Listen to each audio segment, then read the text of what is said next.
भाजप आणि युवा स्वाभिमानी संघटनेचे पदाधिकारी आणि कार्यकर्त्यांच्या वतीने आज अमरावतीमध्ये संजय राऊत यांचा निषेध केला गेलाय। संजय राऊत यांनी नवनीत राणे यांच्याविषयी जे वादग्रस्त वक्तव्य केले त्याचा निषेध म्हणून आज इरविंग चौकामध्ये संजय राऊत यांची प्रतिकृती पुतळ्याला जोडे मारत त्यांचा पुतळा जाळण्यात आलाय। महिलांचा असा अपमान आम्ही कदापि सहन करणार नाही आणि संजय राऊत यांना यापेक्षाही चांगल्या प्रकारे उत्तर देऊ असं म्हणत महिलांनी यावेळेला आक्रमक भूमिका घेतल्याचं पाहायला मिळालं।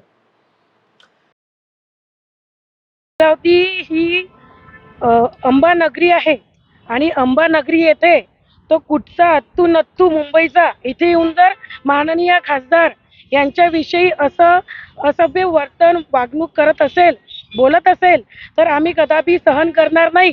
खासदार नवनीताई राणा यांनी 2019 मध्ये निवडून गेल्यानंतर सर्वात आधी महिलांचा सन्मान करत महिलांसाठी निराधाराचे 600 रुपये ते 1500 रुपये करून आणले आणि महिलांसाठी अनेक मोठमोठे आवाज उचलले।